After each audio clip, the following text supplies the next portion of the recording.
सुना है ICSE board ने कृष्ण चंद्र जी की एक कहानी को सिलेबस से ही निकाल दिया, क्लास 10 के सिलेबस से निकाल दिया, ये कह के कि ये बच्चों के लायक नहीं है, बच्चे से समझ नहीं पाएंगे एंड ऑल दैट। और ये भी सुना है कि असली वजह है कि हमारे कुछ सियासतदान, हमारे कुछ पॉलिटिशियंस, नेता, उन्हें इस कहानी से थोड़ा डर लग रहा है।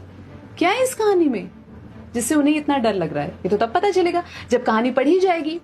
सिलेबस से तो निकल गई है, अब पढ़ने में और भी ज्यादा मजा आएगा। जामुन का पेड़, कृष्ण चंद्र जी, 1961 में उसे पद्म भूषण से नवाजा गया था। कहानी कुछ ऐसी है।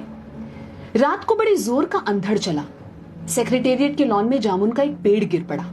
सुबह जब माली ने देखा तो उसे मालूम हुआ कि पेड़ के नीचे एक आदमी दबा पड़ा है। माली दौड़ा दौड़ा चपरासी के पास गया, चपरासी दौड़ा दौड़ा क्लर्क के पास गया, क्लर्क दौड़ा दौड़ा सुपरिटेंडेंट के पास गया, सुपरिटेंडेंट दौड़ा दौड़ा बाहर लॉन में आया। मिनटों में ही गिरे हुए पेड़ के नीचे दबे आदमी के इर्द गिर्द मजमा इकट्ठा हो गया। बेचारा जामुन का पेड़ कितना फलदार था, एक क्लर्क बोला। इसकी जामुन कितनी रसीली होती थी, दूसरा क्लर्क बोला। मैं फलों के मौसम में झोली भर के ले जाता था, मेरे बच्चे इसकी जामुनें कितनी खुशी से खाते थे, तीसरे क्लर्क का ये कहते हुए गला भर गया। मगर ये आदमी, माली ने पेड़ के नीचे दबे आदमी की तरफ इशारा किया। हाँ, ये आदमी, सुपरिटेंडेंट सोच में पड़ गया। पता नहीं जिंदा है कि मर गया? एक चपरासी ने पूछा। मर गया होगा, इतना भारी तना जिसकी पीठ पर गिरे वो बच कैसे सकता है? दूसरा चपरासी बोला। नहीं, मैं जिंदा हूं, दबे हुए आदमी ने बमुश्किल कराते हुए कहा। जिंदा है? एक क्लर्क ने हैरत से कहा। पेड़ को हटाकर इसे निकाल लेना चाहिए, माली ने मशवरा दिया। मुश्किल मालूम होता है, एक काहिल और मोटा चपरासी बोला। पेड़ का तना बहुत भारी और वजनी है। क्या मुश्किल है? माली बोला। अगर सुपरिटेंडेंट साहब हुक्म दे तो अभी 15-20 माली, चपरासी और क्लर्क जोर लगा के पेड़ के नीचे दबे आदमी को निकाल सकते हैं। माली ठीक कहता है, बहुत से क्लर्क एक साथ बोले। लगाओ जोर, हम तैयार हैं। एकदम बहुत से लोग पेड़ को काटने पर तैयार हो गए। ठहरो, सुपरिटेंडेंट बोला, मैं अंडर सेक्रेटरी से मशवरा कर लूं। सुपरिटेंडेंट अंडर सेक्रेटरी के पास गया, अंडर सेक्रेटरी डेप्यूटी सेक्रेटरी के पास गया, डेप्यूटी सेक्रेटरी जॉइंट सेक्रेटरी के पास गया, जॉइंट सेक्रेटरी चीफ सेक्रेटरी के पास गया, चीफ सेक्रेटरी ने जॉइंट सेक्रेटरी से कुछ कहा, जॉइंट सेक्रेटरी ने डेप्यूटी सेक्रेटरी से कुछ कहा, डेप्यूटी सेक्रेटरी ने अंडर सेक्रेटरी से कुछ कहा। फाइल चलती रही। इसी में आधा दिन गुजर गया। दोपहर को खाने पर दबे हुए आदमी के इर्द गिर्द बहुत भीड़ हो गई थी। लोग तरह तरह की बातें कर रहे थे। कुछ मनचले क्लर्कों ने मामले को अपने हाथ में लेना चाहा।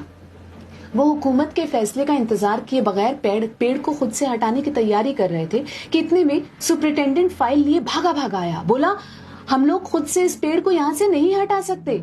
हम लोग वाणिज्य विभाग के कर्मचारी हैं और ये पेड़ का मामला है। पेड़ कृषि विभाग के तहत आता है, इसलिए मैं इस फाइल को अर्जेंट मार्क करके कृषि विभाग को भेज रहा हूँ। वहां से जवाब आते ही इसको हटवा दिया जाएगा। दूसरे दिन कृषि विभाग से जवाब आया कि पेड़ हटाने की जिम्मेदारी तो वाणिज्य विभाग की ही बनती है। ये जवाब पढ़कर वाणिज्य विभाग को गुस्सा आ गया। उन्होंने फौरन लिखा कि पेड़ों को हटवाने या ना हटवाने की जिम्मेदारी कृषि विभाग की है, वाणिज्य विभाग का इस मामले से कोई ताल्लुक नहीं है। दूसरे दिन भी फाइल चलती रही। शाम को जवाब आ गया, हम इस मामले को हॉर्टिकल्चर विभाग के सुपुर्द कर रहे हैं क्योंकि ये एक फलदार पेड़ का मामला है और कृषि विभाग सिर्फ अनाज और खेतीबाड़ी के मामलों में फैसला करने का हक रखता है। जामुन का पेड़ एक फलदार पेड़ है, इसलिए पेड़ हॉर्टिकल्चर विभाग के अधिकार क्षेत्र में आता है। रात को माली ने दबे हुए आदमी को दाल भात खिलाया। हालांकि लॉन के चारों तरफ पुलिस का पहरा था कि कहीं लोग कानून को अपने हाथ में लेकर पेड़ को खुद से हटवाने की कोशिश ना करें। मगर एक पुलिस कांस्टेबल को रहम आ गया और उसने माली को दबे हुए आदमी को खाना खिलाने की इजाजत दे दी। माली ने दबे हुए आदमी से कहा, तुम्हारी फाइल चल रही है, उम्मीद है कि कल तक फैसला हो जाएगा। दबा हुआ आदमी कुछ न बोला। माली ने पेड़ के तने को गौर से देखकर कहा, अच्छा है तना तुम्हारे कूल्हे पर गिरा, अगर कमर पर गिरता तो रीढ़ की हड्डी टूट जाती। दबा हुआ आदमी फिर भी कुछ न बोला। माली ने फिर कहा, तुम्हारा यहाँ कोई वारिस हो तो मुझे उसका अता पता बताओ, मैं उसे खबर देने की कोशिश करूंगा। मैं लावारिस हूं, दबे हुए आदमी ने बड़ी मुश्किल से कहा। माली अफसोस जाहिर करता हुआ वहां से हट गया। तीसरे दिन हॉर्टिकल्चर विभाग से जवाब आ गया। बड़ा कड़ा जवाब लिखा गया था, काफी आलोचना के साथ। उससे हॉर्टिकल्चर विभाग का सेक्रेटरी साहित्यिक मिजाज का आदमी मालूम होता था। उसने लिखा था, हैरत है, इस समय जब पेड़ उगाओ स्कीम बड़े पैमाने पर चल रही है, हमारे मुल्क में ऐसे सरकारी अफसर मौजूद हैं जो पेड़ काटने की सलाह दे रहे हैं, वो भी एक फलदार पेड़ को, और वो भी जामुन के पेड़ को, जिसका फल जनता बड़े चाव से खाती है। हमारा विभाग किसी भी हालत में इस फलदार पेड़ को काटने की इजाजत नहीं दे सकता।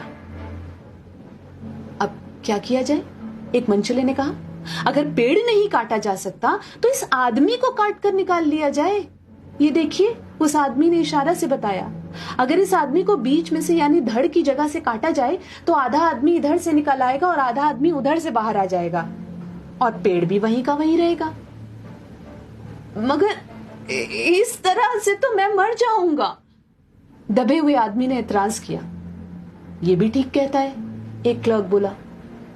आदमी को काटने का नायाब तरीका पेश करने वालों ने एक पुख्ता दलील पेश की।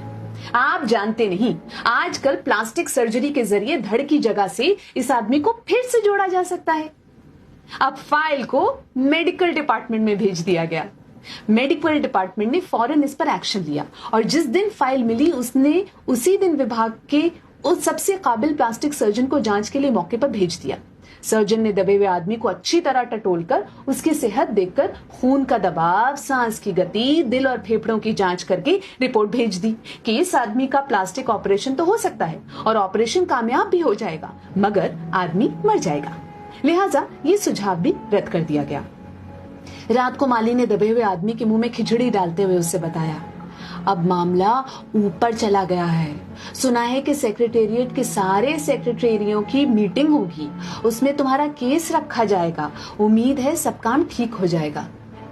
दबा हुआ आदमी एक आह भरकर आहिस्ता से बोला, हमने माना कि तगाफुल न करोगे, लेकिन खाक हो जाएंगे हम तुमको खबर होने तक। माली ने अचंभे से मुंह में उंगली दबाई, हैरत से बोला, क्या तुम शायर हो? दबे हुए आदमी ने आहिस्ता से सर हिला दिया। दूसरे दिन माली ने चपरासी को बताया, चपरासी ने क्लर्क को और क्लर्क ने हेड क्लर्क को। थोड़ी देर में सेक्रेटेरिएट में यह बात फैल गई कि दबा हुआ आदमी शायर है। बस फिर क्या था, लोग बड़ी संख्या में शायर को देखने के लिए आने लगे। इसकी खबर शहर में फैल गई और शाम तक मोहल्ले मोहल्ले से शायर जमा होने शुरू हो गए। सेक्रेटेरिएट का लॉन भांति भांति के शायरों से भर गया। सेक्रेटेरिएट के कई क्लर्क और अंडर सेक्रेटरी तक, जिन्हें अदब और शायर से लगाव था, रुक गए। कुछ शायर दबे हुए आदमी को अपनी गजलें सुनाने लगे। कई क्लर्क अपनी गजलों पर उनसे सलाह मशवरा मांगने लगे। जब ये पता चला कि दबा हुआ आदमी शायर है तो सेक्रेटेरिएट की सब कमेटी ने फैसला किया कि चूंकि दबा हुआ आदमी एक शायर है, लिहाजा इस फाइल का ताल्लुक ना तो कृषि विभाग से है और ना ही हॉर्टिकल्चर विभाग से, बल्कि सिर्फ संस्कृति विभाग से है। अब संस्कृति विभाग से गुजारिश की गई कि वो जल्द से जल्द इस मामले में फैसला करें और इस बदनसीब शायर को इस पेड़ के नीचे से रिहाई दिलवाई जाए। फाइल संस्कृत विभाग के अलग अलग सेक्शन में होती हुई साहित्य अकादमी के सचिव के पास पहुंची। बेचारा सचिव उसी वक्त अपनी गाड़ी में सवार होकर सेक्रेटेरिएट पहुंचा और दबे हुए आदमी से इंटरव्यू लेने लगा। तुम शायर हो? उसने पूछा। जी हाँ, दबे हुए आदमी ने जवाब दिया। क्या तखल्लुस रखते हो? अवस। अवस? सचिव जोर से चीखा, क्या तुम वही हो जिसका मजमुआ कलामे अक्स के फूल हाल ही में प्रकाशित हुआ है? दबे हुए शायर ने इस बात पर सिर हिलाया। क्या तुम हमारी अकादमी के मेंबर हो? सचिव ने पूछा। नहीं। हैरत है, सचिव जोर से चीखा, इतना बड़ा शायर, अवस के फूल का लेखक और हमारी अकादमी का मेंबर नहीं? उफ, कैसी गलती हो गई हमसे। कितना बड़ा शायर और कैसे गुमनामी के अंधेरे में दबा पड़ा है। गुमनामी के अंधेरे में नहीं, बल्कि एक पेड़ के नीचे दबा हुआ। भगवान के लिए मुझे इस पेड़ के नीचे से निकालिए। अभी बंदोबस्त करता हूं, सचिव फौरन बोला और फौरन जाकर उसने अपने विभाग से रिपोर्ट पेश की। दूसरे दिन सचिव भागा भागा शायर के पास आया और बोला, मुबारक हो, मिठाई खिलाओ, हमारी सरकारी अकादमी ने तुम्हें अपनी साहित्य समिति का सदस्य चुन लिया है। ये लो ऑर्डर की कॉपी। अरे मुझे मगर इस पेड़ के नीचे से तो निकालो, दबे हुए आदमी ने कर्राह कर कहा। उसकी सांस बड़ी मुश्किल से चल रही थी और उसकी आंखों से मालूम होता था कि वो बहुत कष्ट में है। ये हम नहीं कर सकते, सचिव ने कहा। जो हम कर सकते थे वो हमने कर दिया। बल्कि हम तो यहां तक कर सकते हैं कि अगर तुम मर जाओ तो तुम्हारी बीवी को पेंशन दिला सकते हैं। अगर तुम आवेदन दो तो हम ये भी कर सकते हैं। मैं अभी जिंदा हूं, शायर रुक रुक कर बोला। मुझे जिंदा रखो। मुसीबत ये है कि सरकारी अकादमी का सचिव हाथ मलते हुए बोला, हमारा विभाग सिर्फ संस्कृति से ताल्लुक रखता है। आपके लिए हमने वन विभाग को लिख दिया है, अर्जेंट लिखा है। शाम को माली ने आकर दबे हुए आदमी को बताया कि कल वन विभाग के आदमी आकर इस पेड़ को काट देंगे और तुम्हारी जान बच जाएगी। माली बहुत खुश हुआ। हालांकि दबे हुए आदमी की सेहत जवाब दे रही थी, मगर वो किसी न किसी तरह अपनी जिंदगी के लिए लड़े जा रहा था। कल तक सुबह तक किसी न किसी तरह उसे जिंदा रहना है। दूसरे दिन जब वन विभाग के आदमी आरा कुल्हाड़ी लेकर पहुंचे तो उन्हें पेड़ काटने से रोक दिया गया। मालूम हुआ कि विदेश मंत्रालय से हुक्म आया है कि इस पेड़ को न काटा जाए। वजह यह थी कि इस पेड़ को 10 साल पहले पिटोनिया के प्रधानमंत्री ने सेक्रेटेरिएट के लॉन में लगाया था।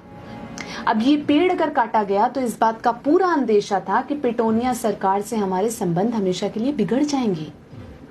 मगर एक आदमी की जान का सवाल है, एक क्लर्क गुस्से से चिल्लाया। दूसरी तरफ दो हुकूमतों के ताल्लुकात का सवाल है।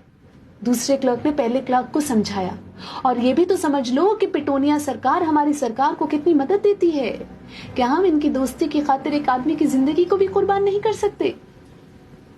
शायर को मर जाना चाहिए? बिल्कुल।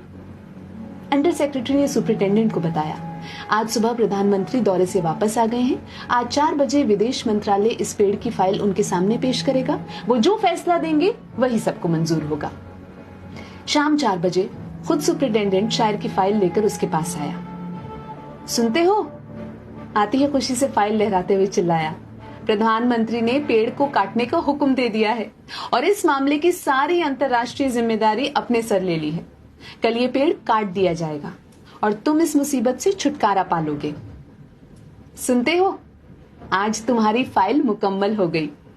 सुपरिटेंडेंट ने शायर के बाजू को हिलाकर कहा। मगर शायर का हाथ सर्द था, ठंडा पड़ चुका था। आंखों की पुतलियां बेजान थी और चींटियों की एक लंबी कतार उसके मुंह में जा रही थी। उसकी जिंदगी की फाइल मुकम्मल हो चुकी थी। अब इस कहानी से क्या एतराज है? आप खुद ही समझदार हैं।